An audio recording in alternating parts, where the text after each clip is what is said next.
আসসালামু আলাইকুম ওরহমতুল্লাহি ওবরকাতুহু। আলহামদুলিল্লাহি ওয়া কাফা ওয়া সালামুন আলা ইবাদিহিল্লাযিনা ইসতাফা। আম্মা বাদ, ফাউযু বিল্লাহি মিনাশ শাইতানির রাজীম। বিসমিল্লাহির রহমানির রহিম। আল্লাযী খালাকাল মাউতা ওয়াল হায়াতা লিয়াবলুয়াকুম আইয়ুকুম আহসানু আমালা। সুপ্রিয় দর্শক শ্রোতা, আশা করি আপনারা আল্লাহর রহমতে ভালো আছেন। আজ আমাদের আলোচনার বিষয় কবি, সাহিত্যিক ও মনীষীদের জীবন ও মৃত্যু ভাবনা। জীবন ও মৃত্যু রহস্য নিয়ে আমরা সবাই কম বেশি ভেবে থাকি, আমাদের মনে ভাবনা জাগে, আমাদেরকে কম বেশি ভাবায় জীবন মৃত্যুর রহস্য আসলে কি, কেন মহান আল্লাহ আমাদেরকে এই পৃথিবীতে পাঠালেন, কেন আবার তিনি নির্দিষ্ট সময় পরে আমাদেরকে এই পৃথিবী থেকে আবার নিয়ে যান, তাহলে কেন জন্ম নিলাম, আবার কেন আমাদের এই পৃথিবীর মায়া ত্যাগ করে চলে যেতে হয়, এই বিষয়টা আমাদের সবাইকে কম বেশি ভাবায়।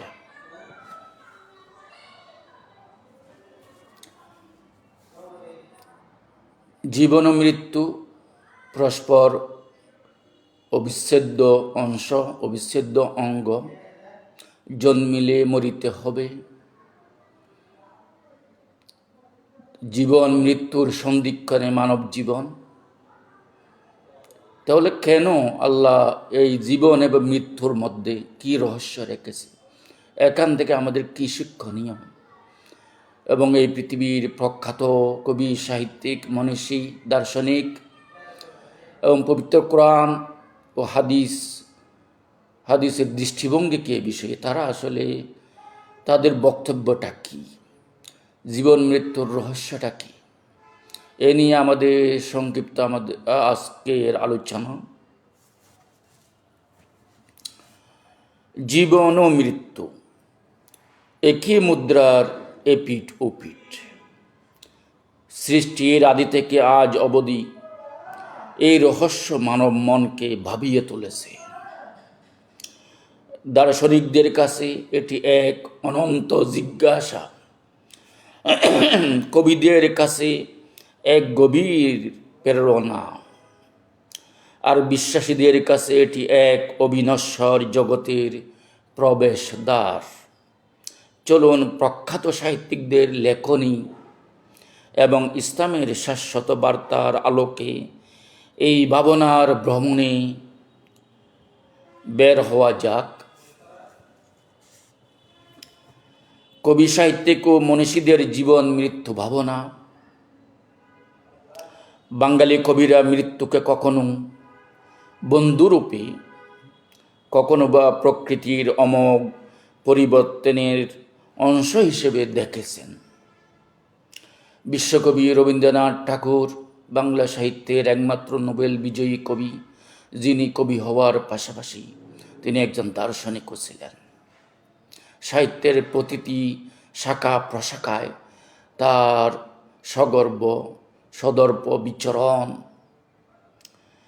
তিনি মৃত্যু নিয়ে কী ভাবেন বা জীবন মৃত্যুর রহস্য সম্পর্কে তার দৃষ্টিভঙ্গিটা কি আমরা সংক্ষেপে।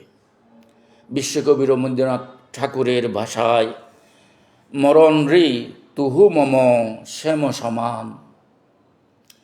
ওহে মৃত্যু, তুমি আমার কাছে পরম প্রিয় কৃষ্ণের মতোই সুন্দর। তিনি মৃত্যুকে জীবনেরই পূর্ণতা মনে করতেন। রূপসী বাংলার কবি জীবনানন্দ দাশ তার বাসায়, আবার আসিব ফিরে দান সিঁড়ি তীরে তীরে এই বাংলায়, হয়তো মানুষ নয়, হয়তো বা শঙ্কচিল শালিকের বেশে। কবির কাছে মৃত্যু শেষ নয়, বরং প্রকৃতির রূপান্তরের মাধ্যমে বাংলায় পুনরায় ফিরে আসার এক চিরন্তন আকুতি। এখানে আমরা জীবনানন্দ দাশের কবিতার মধ্যে এটি বেশ তার পরিচিত একটি কবিতার চরণ। এখানে মূলত হিন্দু ধর্মের যারা অনুসারী এবং বৌদ্ধ ধর্ম এবং জৈন ধর্ম, তাদের মধ্যে জন্মান্তরবাদ নামে একটি বিশ্বাস প্রচলিত। আমরা মুসলমানরা ইসলাম ধর্মে আমরা ওয়াল বাসি বাদল মৌত, মৃত্যুর পর পুনরুত্থান, পুনর্জীবন, আমরা পুনর্জীবনে বিশ্বাস করি। আমরা মুসলিমরা বিশ্বাস করি মানুষের যখন মৃত্যু হয় তখন তাদের আত্মাগুলো দেহ থেকে বের হয়ে আত্মার জগতে চলে যায়, এবং যখন পরকাল আল্লাহ যখন এই পৃথিবী ধ্বংস করে আবার নতুন সৃষ্টি করবেন, যখন পরকাল ময়দানে মাহশর আল্লাহ যখন কায়েম করবেন, ময়দানে মাহশর কায়েম করার আগেই এই মানুষদেরকে আল্লাহ কবর থেকে আবার পুনরুত্থান, পুনর্জীবন করবেন। এটা আমরা প্রত্যেকে বিশ্বাস করি। ওয়াল বাসি বাদল মৌত, মৃত্যুর পরে আল্লাহ আমাদেরকে আবার পুনরায় জীবিত করবেন এবং পুনরুত্থান ঘটাবেন। সকল প্রাণীদেরকে যারা মরে গেছে সবাই আবার জীবিত হবে এবং তাদের দেহের মধ্যে তাদের আত্মা আবার ফিরে আসবে। কিন্তু হিন্দু ধর্ম, জৈন ধর্ম এবং বৌদ্ধ ধর্ম তারা বিশ্বাস করে মানুষের দেহ নশ্বর, এগুলো নষ্ট হয়ে যায় মরার পরে, কিন্তু আত্মাটা আর আত্মার জগতে ফিরে যায় না।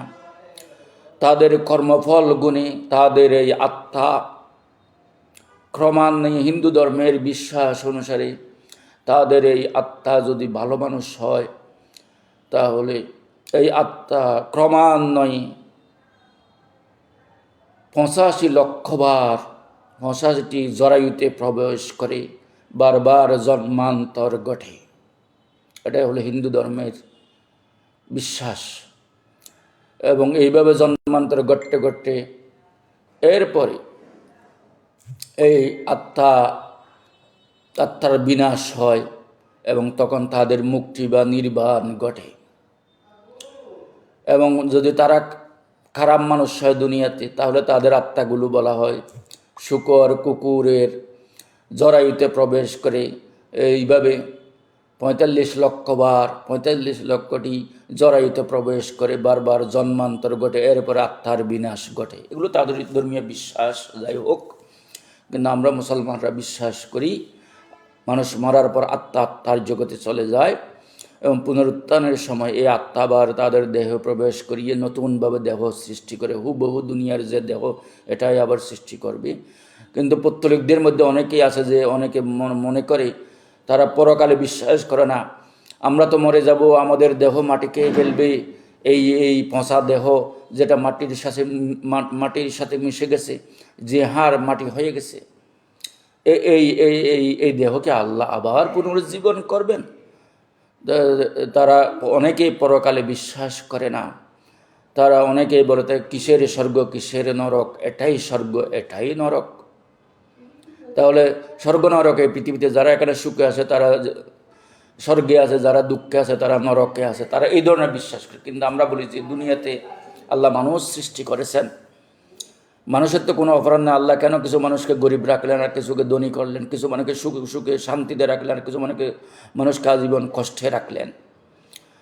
তাহলে কিছু মানুষ ভালো কাজ করতেছে তারপরেও তারা কষ্টে আছে, কিছু মানুষ আজীবন খারাপ কাজ করে কিন্তু তারপরে তারা খুব আরামে এসে আছে। তাহলে এত অবশ্যই কর্মফল বলতে কিছু থাকতে হবে, এই কর্মফলের প্রতিদান বলতেও কিছু থাকতে হবে। তো এই কর্মফলের প্রতিদান দেওয়ার জন্যে আল্লাহ ওমাইয়ামুল মিসকালা জর্রাতিন শাররান ইয়ারা ওমাইয়ামুল মিসকালা জর্রাতিন খাইরান ইয়ারা, যারা বিন্দু পরিমাণ ভালো কাজ করবে তার প্রতিদানও তারা দেখতে পাবে আখিরাতে। তাদের আমলনামায় এগুলো তারা দেখতে পাবে, সামান্যত ভালো কাজ যারা করে এবং সামান্যত খারাপ কাজ যারা করে তারও প্রতিদান, প্রতিফল, পরিণাম, পরিণতি তাদের অবশ্যই ভোগ করতে হবে। যদি পরকাল না থাকে, পরকাল না হয়, হাসরের ময়দান যদি না হয়, ন্যায় দুনিয়াতে কৃতকর্মের বিচার যদি পরকালে না হয়, তাহলে এটা অন্যায়, অবশ্যই অন্যায় হবে। পৃথিবীতে মানুষ কী অপরাধ করেছিল, গরিবগুলো, অসহায় মানুষগুলো কী অপরাধ করেছিল, কেন তারা আজীবন কষ্টে ছিল, তাহলে এবং কিছু মানুষ আজীবন নির্যাতিত হয়, নিষ্পেষিত হয় শক্তিশালীদের দ্বারা, পাওয়ারফুলদের দ্বারা, তাহলে যারা অন্যায় করেছে, তারা যারা জুলুম করেছে, তাদের কেন বিচার হবে না? অবশ্যই পরকাল বলতে কিছু অবশ্যই থাকতে হবে, এটা যুক্তির কথা, এটাই বাস্তবতা। এবং ইসলাম সেই বাস্তবতায় বিশ্বাস করে, পরকাল অবশ্যই আছে, পাপ পুণ্যের বিচার অবশ্যই হবে ময়দানে মাহশরে, এবং কেউ জান্নাত পাবে, কেউ স্বর্গে যাবে, কেউ নরকে যাবে, এটাই বাস্তবতা। যাই হোক, আমরা সেই দিকে যেতে চাচ্ছি না। আজকের আলোচনার প্রতিপাদ্য বিষয় সেটা না।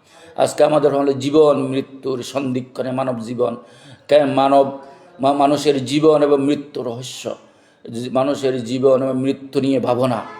এই ভাবনা সবার মনে জাগে। কেন আসলাম এই পৃথিবীতে, কেন চলে যেতে হবে, কেন আল্লাহ জীবন সৃষ্টি করলেন, কেন আবার মৃত্যু সৃষ্টি করলেন, পাঠাইলেন যখন আবার নিয়ে যাবেন কেন? এই নিয়ে সবাই ভাবেই কম বেশি। এই জন্য আমি কবি, সাহিত্যিক, মনীষী এবং পরবর্তীতে কোরআন এবং হাদিসের দৃষ্টিভঙ্গিটা আমি এখানে সংক্ষিপ্ত আকারে তুলে ধরব ইনশাআল্লাহ।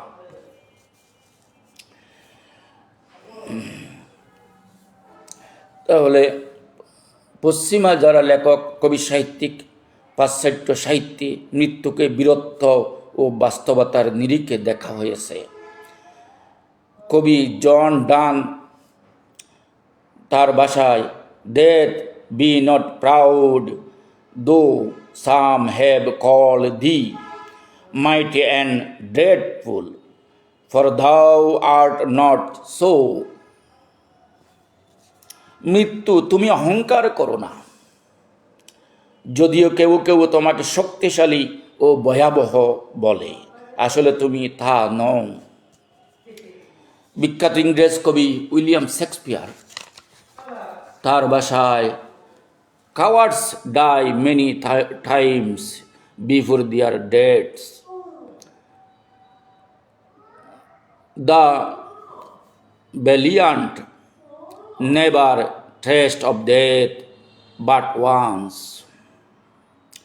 কাপুরুষেরা মৃত্যুর আগে বহুবার মরে, কিন্তু বীরেরা মৃত্যুর স্বাদ একবারই গ্রহণ করে। আরবি সাহিত্যে জীবনকে পরকালের পাথেয় সংগ্রহের ক্ষেত্র হিসেবে বর্ণনা করা হয়েছে। বিখ্যাত আরব কবি আবু আল আতাহিয়া তার ভাষায়, "নসিবুকা মিম্মা তাজমা উদ্দাহরা কুল্লাহু রিদাআনে তুতওয়া ফিহিমা ওয়াহনুতু।" সারা জীবন যা কিছু সংগ্রহ করেছ, তার মধ্যে তোমার অংশ কেবল দুটো কাপড় তথা কাফনের কাপড়, যাতে তোমাকে জড়ানো হবে, এবং কিছু সুগন্ধি। তাহলে পৃথিবীতে যত কিছুই উপার্জন করো না কেন, যত কোটি কোটি টাকা উপার্জন করো না কেন, যত কোটি টাকার মালিক হও না কেন, শেষ পর্যন্ত তোমাকে খালি হাতেই যেতে হবে। তোমার দুটোই সম্বল, তোমার অংশ কেবল দুই খণ্ড কাপড়, যাতে তোমাকে জড়ানো হবে, এবং আর কিছু সুগন্ধি তোমার শরীরে মেখে দেওয়া হবে।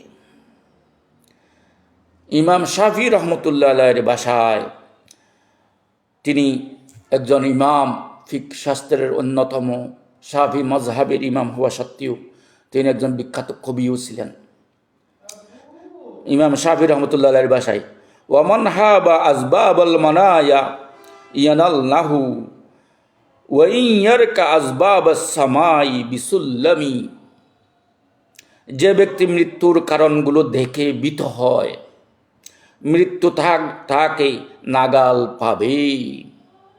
এমনকি সে যদি মই দিয়ে আকাশে উঠে যায়, তবু মৃত্যু থেকে বাঁচার জন্য যদি কেউ মই বা উন্নত মানের কোনো সিঁড়ি, আধুনিক কোনো সিঁড়ি ব্যবহার করে, আকাশেও যদি উঠে যায়, তবু সে মৃত্যু থেকে বাঁচতে পারবে না। আইনামা কুনতুম ইউদরিকুমুল মউত ওয়ালাউ কুনতুম ফি বুরুজিম মুশাইয়াদা। যত শক্তিশালী একটা কাঁচার ভিতরে আয়না, গ্লাস, লোহা দ্বারা নির্মিত শক্ত খাঁচার ভিতরেও যে তুমি লুকিয়ে থাকো, তুমি যেখানেই থাকো না কেন, মৃত্যু তোমাকে পেয়ে বসবেই।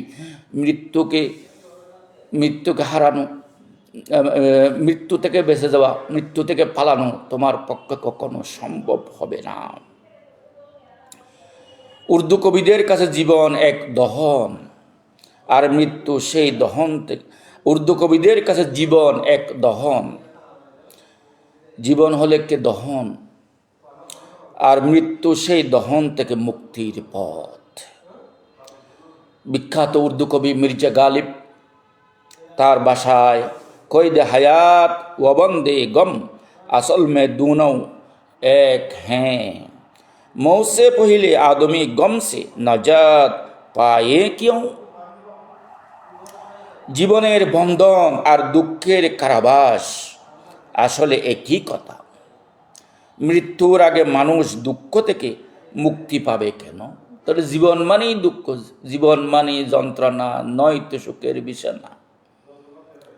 Life is not a bed of roses, life is a struggle, life is always a struggle.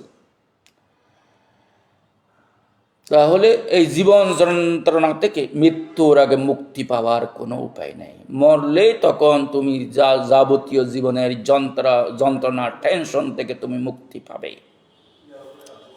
মহাকবি আল্লামা ইকবালের ভাষায়, নিশানে মর্দে মোমিন বা তু গোয়েম जो मर्ग आयत तबस्सुम बर लबे उस्त। निशाने मर्द मोमिन बातु गोयम चू चू मर्ग आयत तबस्सुम बर लबे उस्त। তিনি ফার্সিতে বলছেন, এটা ফার্সি কবিতার চরণ একটি।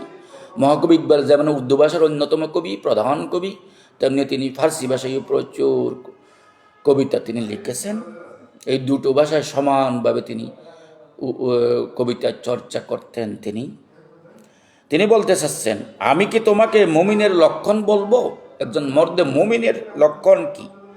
এই লক্ষণটা বলবো, যখন মৃত্যু আসে তার ঠোঁটে তখন হাসির রেখা ফুটে ওঠে।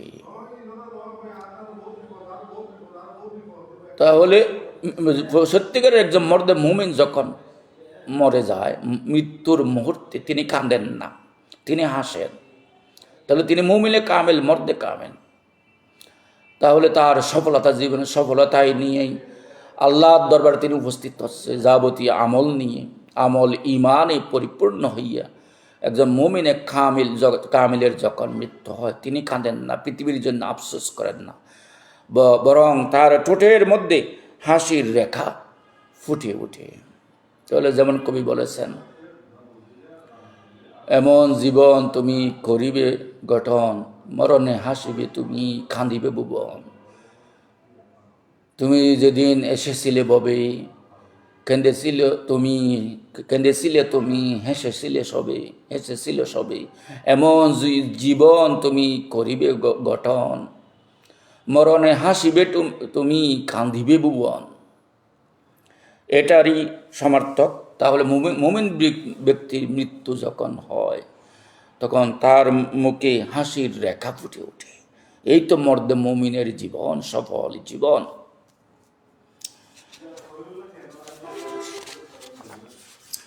ফার্সি সুফি সাহিত্যে মৃত্যু মানেই হলো পরমাত্মার সাথে মিলন। আল্লামা জালালউদ্দিন রুমি রহমতুল্লাহ আলাইহির ভাষায়, মর্গে মা হাস্ত আরুসি আবত, মর্গে মা হাস্ত আরুসি আবত। আমাদের মৃত্যু হলো অনন্তকালের বাসর রাত, সবে আরুস, লাইলাতুজ জুফাফ।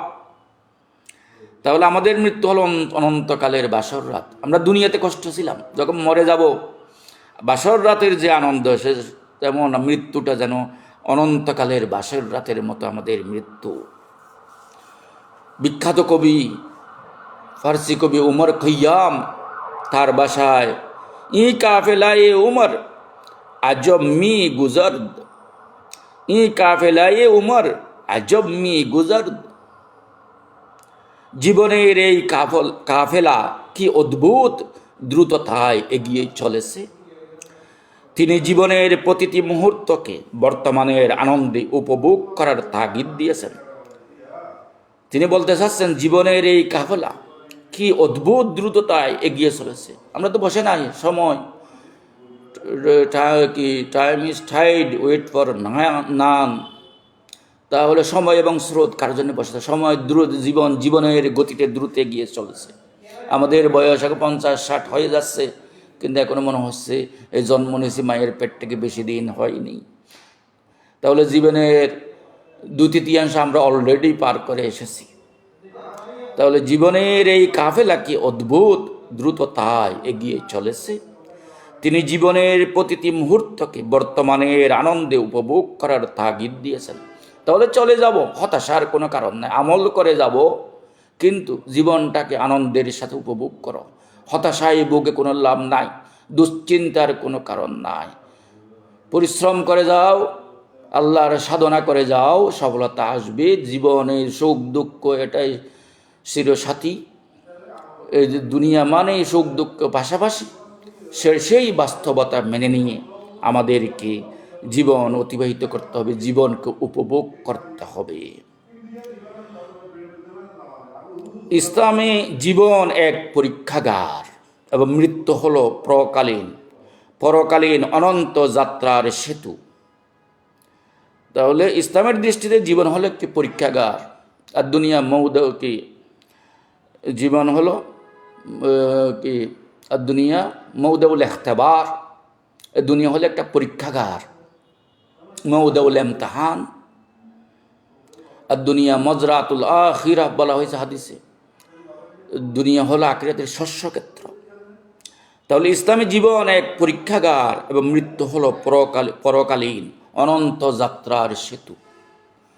আমরা যে আখিরাতের প্রতি পরকালের দিকে আমার যে অনন্ত যাত্রা, এটা একটা সেতু।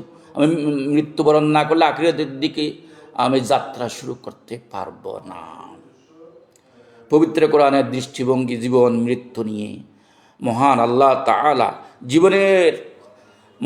তাআলা দুনিয়ার জীবনের অসারতা এবং মৃত্যুর উদ্দেশ্যের কথা বারবার স্মরণ করিয়ে দিয়েছেন। পবিত্র কোরআনে মহান আল্লাহ পাক ইরশাদ করেছেন, আল্লাযী খলাকাল মাউতা ওয়াল হায়াতা লিয়াবলুয়াকুম আইয়ুকুম আহসানু আমালা। সূরা মুলক আয়াত নম্বর 2। যিনি সৃষ্টি করেছেন মৃত্যু জীবন, যাতে তোমাদের পরীক্ষা করেন যে কর্মে তোমাদের মধ্যে কে শ্রেষ্ঠ। তাহলে এই জীবন আর দুনিয়া মজরাতুল আখিরা, দুনিয়া হলো আখিরাতের শস্যক্ষেত্র। এখানে যে যত আমল করবি, যার আমল নামে আমলের পাল্লা ভারী হবে, সেই জান্নাত পাবে, সেই আখিরাতে পরকালে সফলতা পাবে।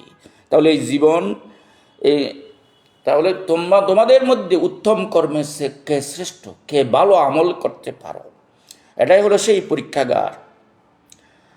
তাহলে তোমাদের জন্য আল্লাহ বলতেন, তোমাদের জন্য আমি যিনি সৃষ্টি করেছেন মৃত্যু ও জীবন, তোমাদের জন্য আল্লাহ জীবন ও মৃত্যু সৃষ্টি করেছেন, যাতে তোমাদের পরীক্ষা করেন যে এই জীবন মৃত্যু দানের মাধ্যমে, এই জীবন মৃত্যুর মাধ্যমে আল্লাহ তোমাদের পরীক্ষা করতেছেন কর্মের ক্ষেত্রে তোমাদের মধ্যে কে বেশি শ্রেষ্ঠ, সেটা পরীক্ষা করার জন্য।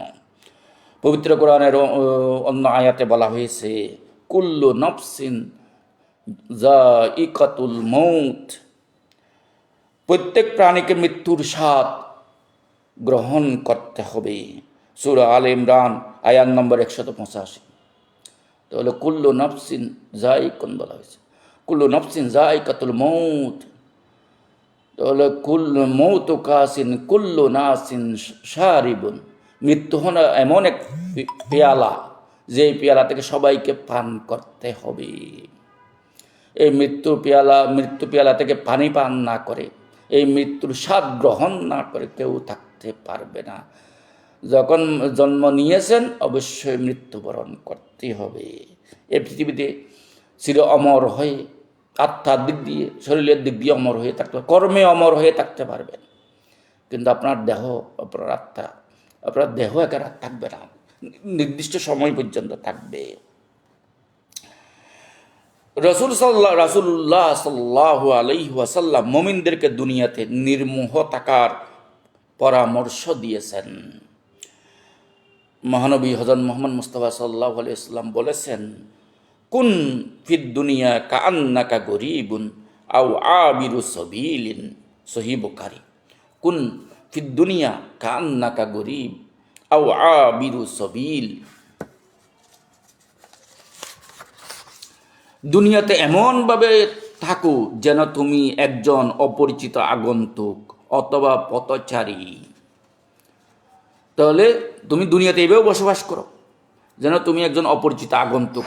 একজন অপরিচিত আগন্তুক নিয়োগ আমার যখন আসে কেউ তাকে চিনে না, তো তুমিও এইভাবে থাকো যে আমি একজন আগন্তুক হিসেবে এসেছি, আমাকে তো এই এক জায়গায় বেড়াতে গেছি, এটা তো আমার স্থায়ী আবাসস্থল নয়, তাকে আমাকে তো কয়েকদিন পর আবার চলেই যেতে হবে। তাহলে সর্বদা তোমার চিন্তা থাকবে আমাকে তো চলে যেতেই হবে, আমাকে প্রস্থান করতেই হবে, আমাকে অনন্তকাল আখিরাতের পরকালের দিকে আমাকে যাত্রা করতেই হবে। সেই মৃত্যু চিন্তা, পরকালের চিন্তা নিয়েই জীবনটা অতিবাহিত করতে হবে। তুমি একজন অপরিচিত আগন্তুকের মতো অথবা পথচারীর মতো। পথচারী প্রতীক সে মনে করে যে পথটা আমার স্থায়ী আবাসস্থল নয়, পথ দিয়ে শুধু আমার কাজ হলে হেঁটে যাওয়া, এটা কোনো স্থায়ী নিবাস না। তাহলে পথচারী যেমন চিন্তা করে এই পথে আমি দাঁড়িয়ে থাকলে আমার পথ শেষ হবে না, আমার উদ্দেশ্য সফল হবে না, আমি নির্দিষ্ট গন্তব্যে মঞ্জিলে মকসুদে আমি পৌঁছতে পারবো না। এজন্য প্রতীক পথের দাঁড়িয়ে থাকেন না, তিনি হাঁটতেই থাকেন। তো এই জীবনটাও এরকম, এখানে বসে থাকা যাবে না, তোমাকে হেঁটে যেতেই হবে। অন্যত্র বর্ণিত হয়েছে, আকসিরু জিকরা হাদিমুল লাজ্জাতি আইল মৌত।